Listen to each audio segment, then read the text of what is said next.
2024 के विधानसभा चुनाव में बीजेपी हरियाणा में सत्ता की हैट्रिक लगाने के लिए प्रधानमंत्री मोदी को अपना सेनापति बनाने का काम करेगी। जी हां, जिस हिसाब से हरियाणा में बीजेपी मोदी सरकार के 23 मई को 9 साल पूरे होने के बाद अगले 1 महीने की तैयारियां कर रही है, उसके हिसाब से जाहिर हो जाता है कि बीजेपी हरियाणा में मोदी के करिश्मे पर ही निर्भर करेगी। हरियाणा में बीजेपी अगले 1 महीने के दौरान हरियाणा के सभी 10 लोकसभा क्षेत्रों में 10 बड़ी रैलियां करने का काम करेगी। इसके अलावा सभी 90 विधानसभा क्षेत्रों में कार्यक्रम आयोजित किए जाएंगे। 2014 और 2019 में भी बीजेपी पूरी तरह से प्रधानमंत्री मोदी के करिश्मे के बलबूते पर ही हरियाणा में सत्ता की सरताज बनी थी। 2024 में भी बीजेपी वही कुछ करने जा रही है। आपको ध्यान होगा, बीजेपी ने 2019 में प्रधानमंत्री मोदी के बलबूते पर हरियाणा की सभी 10 लोकसभा सीटें जीतकर एक बड़ा करिश्मा करने का काम किया था और अब 2024 में भी बीजेपी हरियाणा में पहले 10 की 10 लोकसभा सीटें जीतने की तैयारी कर चुकी है। गृह मंत्री अमित शाह भी गोहाना में आकर ये ऐलान कर चुके हैं कि बीजेपी 2024 में एक बार फिर हरियाणा में परफेक्ट 10 का स्कोर बनाने का काम करेगी।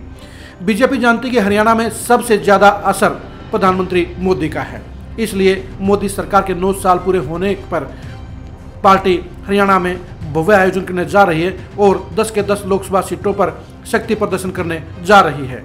आज जिस तरह से चंडीगढ़ में सीएम मनोहर लाल खट्टर और पार्टी प्रदेशाध्यक्ष ओम प्रकाश धनखड़ ने मीडिया के साथ बातचीत की, उससे भी यह साफ तौर पर जाहिर हो गया कि बीजेपी 2024 के चुनाव में प्रधानमंत्री मोदी के नाम पर ही वोट मांगने का काम करेगी।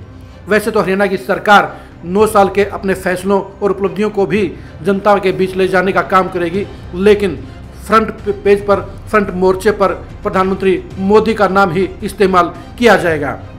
आपको बता दें, जिस तरह से हरियाणा में बीजेपी की तैयारियां चल रही हैं, उसके हिसाब से यह भी अनुमान लगाया जा रहा है कि लोकसभा चुनाव के साथ साथ हरियाणा में बीजेपी विधानसभा चुनाव कराने की घोषणा भी कर सकती है। बीजेपी को अलग से चुनाव करने में खतरा नजर आ रहा है। ऐसे में प्रधानमंत्री मोदी के करिश्मे के साथ ही वो लोकसभा के साथ विधानसभा चुनाव कराकर अपनी नैया पार करने की प्लानिंग को अमली जामा भी पहना सकती है। प्रधानमंत्री मोदी की उपलब्धियों को लेकर बीजेपी पूरे 1 महीने में सघन अभियान चलाने का काम करेगी। प्रधानमंत्री मोदी हरियाणा में अभी भी बीजेपी के सबसे बड़े स्टार प्रचारक हैं, सबसे बड़े लोकप्रिय नेता हैं और इसलिए बीजेपी हरियाणा में 2024 के चुनाव में प्रधानमंत्री मोदी को ही अपना सेनापति नियुक्त करने का काम करेगी। बीजेपी में जहां हरियाणा के दूसरे नेताओं की ज़्यादा पैठ नहीं है, वहीं अभी भी प्रधानमंत्री मोदी लोकप्रियता के पैमाने पर सबसे आगे हैं।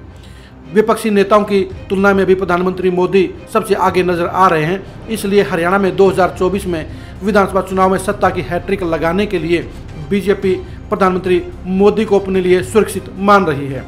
आपको ध्यान होगा, सीएम खट्टर और ओम प्रकाश धनखड़ भी ये इशारा कर चुके हैं कि लोकसभा चुनाव के साथ विधानसभा चुनाव कराए जाने में उन्हें कोई ऐतराज नहीं है।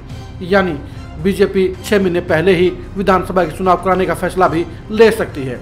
बीजेपी 2024 को लेकर कोई रिस्क नहीं लेना चाहती, इसलिए वो लोकसभा चुनाव के साथ विधानसभा चुनाव कराने का फैसला ले सकती है। बीजेपी को यह लगता है कि प्रधानमंत्री मोदी के करिश्मे के बलबूते पर वह 2024 में एक बार फिर लोकसभा चुनाव में अपना जीत का डंका बजाने का काम करेगी और इसी माहौल के बीच में अगर विधानसभा चुनाव करा लिए जाएं तो उसके लिए सत्ता की हैट्रिक लगाना आसान होगा। शायद इसी गणित के चलते ही मुख्यमंत्री मनोहर लाल खट्टर और धनखड़ साहब ने इशारों में यह कह दिया है कि उन्हें लोकसभा चुनाव के साथ में विधानसभा चुनाव कराने पर कोई ऐतराज नहीं है। ऊपर से देखा जाए तो बीजेपी के लिए ये फार्मूला आसान भी लगता है, क्योंकि प्रधानमंत्री मोदी का अभी भी जिस तरह से लोकप्रियता का पहला स्थान है, उस हिसाब से हरियाणा में मोदी के करिश्मे के बलबूते पर बीजेपी सत्ता की हैट्रिक लगाने की कोशिश कर सकती है और उससे बेहतर उसके लिए कुछ नहीं होगा, क्योंकि दूसरे नेताओं की लोकप्रियता अभी हरियाणा में इतनी ज़्यादा नहीं है और वैसे भी 10 साल की सरकार के बाद जो एंटी इनकम्बेंसी फैक्टर होता है वो भी कहीं न कहीं सत्ताधारी पार्टी को नुकसान पहुंचाता है। इसी नुकसान से बचने के लिए बीजेपी हरियाणा में लोकसभा चुनाव के साथ में विधानसभा चुनाव कराने का फैसला ले सकती है। इससे पहले बीजेपी प्रधानमंत्री मोदी की सरकार के 9 साल पूरे होने पर पूरे हरियाणा में बड़ी रैलियां करके जनता में पॉजिटिव माहौल बनाने का आयोजन करने जा रही है, वो ये कोशिश करेगी कि प्रधानमंत्री मोदी की लोकप्रियता को, उनकी सरकार के बड़े फैसलों को जनता के बीच में एक पॉजिटिव फैक्टर के तौर पर पेश किया जाए। इसलिए बीजेपी हरियाणा की सभी 10 लोकसभा सीटों पर बड़ी रैलियां करने जा रही है। इनमें से 2 रैलियां बड़े स्तर पर होंगी जहां पर भारी भीड़ जुटाई जाएगी। यानी बीजेपी शक्ति प्रदर्शन के जरिए 2 लक्ष्य लेकर चल रही है।